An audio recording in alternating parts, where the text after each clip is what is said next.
Hello everyone. I'm going to teach you about past continuous tense in this video. अब past continuous मतलब जो पहले या कुछ समय पहले हो रहा था। तो कोई भी काम जो हो रहा था यानी कंटिन्यूएशन में हो रहा था तो वो हो जाता है पास्ट कंटिन्यूअस। जैसे कोई जा रहा था कल या परसों या 2 दिन पहले, या उसमें टाइम क्लियर नहीं रहता है कि किस समय जा रहा था, आ रहा था, कोई काम कर रहा था। इसमें टाइम क्लियर नहीं होता है, बस ये क्लियर हो जाता है कि रहा था, रही थे, ये सब चीज़ें आती हैं हिंदी सेंटेंसेस के एंड में, और उसी से क्लियर हो जाता है कि ये पास्ट कंटिन्यूअस टेंस है। तो इसके रूल्स सिंपल हैं, कोई ज़्यादा डिफ़िकल्ट नहीं है। क्योंकि मैंने सिंपल प्रेजेंट टेंस को या पूरे ही प्रेजेंट टेंस को काफ़ी लेंथ में पढ़ाया है, तो इसलिए बेसिक सीक्वेंस जो सेंटेंसेस का है वो आपको क्लियर हो गया होगा। अब इसमें मैं सीधे ही आपको रूल्स बताऊंगी, और जो मैंने अपने बहुत सारे लिंक्स में एक्शन वर्ड्स दिए हुए हैं उनकी हेल्प से आप सेंटेंसेस कैसे बना सकते हैं, ये सारी चीज़ें मैं इस समय बताऊंगी। As you see there on the board, in the affirmative sentences, the rules are subject plus was or were plus V4 plus object. Was he she it और आई के साथ में यूज होता है, और वर यू वी दे या और कोई प्लूरल सब्जेक्ट तो उसके साथ में V4 मतलब ING form of the verb, और उसके साथ में ऑब्जेक्ट। तो सेंटेंसेस है she was going to the market yesterday, कल वो मार्केट जा रही थी। He was giving away his old shirts to the needy, वो अपने पुराने शर्ट्स को ज़रूरतमंदों को दे रहा था। इट वॉज गेटिंग डार्क, अंधेरा हो रहा था। I was gathering flowers in the garden, मैं बगीचे में फूल इकट्ठा कर रही थी। You were taking photographs of that area, तुम उस एरिया के फोटोग्राफ्स ले रहे थे। We were enjoying in the company of friends, हम लोग अपनी फ्रेंड्स की कंपनी में एन्जॉय कर रहे थे, उनके साथ में एन्जॉय कर रहे थे।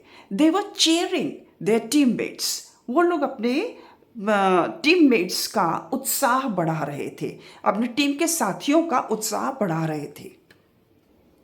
Now you see the negative sentences, इसमें नॉट लग जाएगा, सब्जेक्ट प्लस वॉज और were plus not plus V4 plus object, यानी वॉज नॉट या वर नॉट ऐसे हो जाएगा। तो वॉज नॉट का शॉर्ट फॉर्म हो जाएगा वॉजंट, और वर नॉट का शॉर्ट फॉर्म हो जाएगा वरंट। तो इसके सेंटेंसेस कैसे हो जाएंगे? The same sentences are there, only the change is of wasn't and weren't. She wasn't going to the market yesterday, कल वो मार्केट नहीं जा रही थी। He wasn't giving away his old shirts to the needy, वो अपने पुराने shirts ज़रूरतमंदों को नहीं दे रहा था। इट वॉजंट गेटिंग डार्क, अंधेरा नहीं हो रहा था।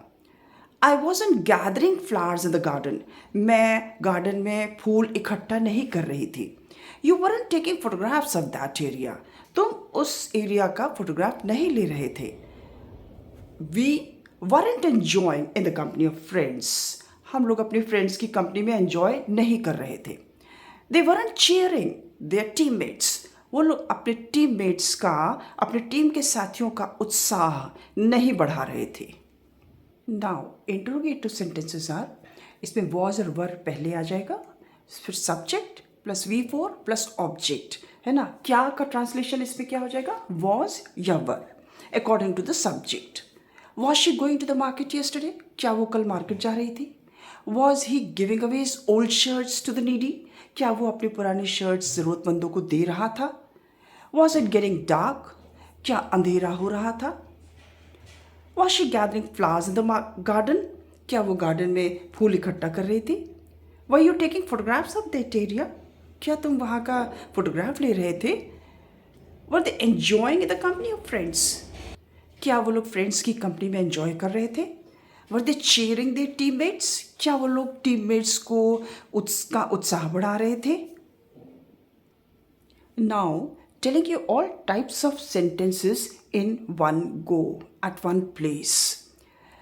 Affirmative, she was dusting the drawing room. वह ड्राइंग रूम की सफाई कर रही थी या धूल झाड़ रही थी. She wasn't dusting the drawing room. वो ड्राइंग रूम की डस्टिंग नहीं कर रही थी. Was she dusting the drawing room? क्या वो ड्राइंग रूम की सफाई कर रही थी या वहाँ धूल झाड़ रही थी?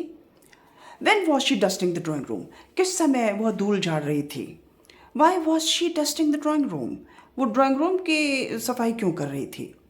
With whom was she dusting? किसके साथ सफाई कर रही थी? Wasn't she dusting? क्या वो डस्टिंग नहीं कर रही थी? Why wasn't she dusting?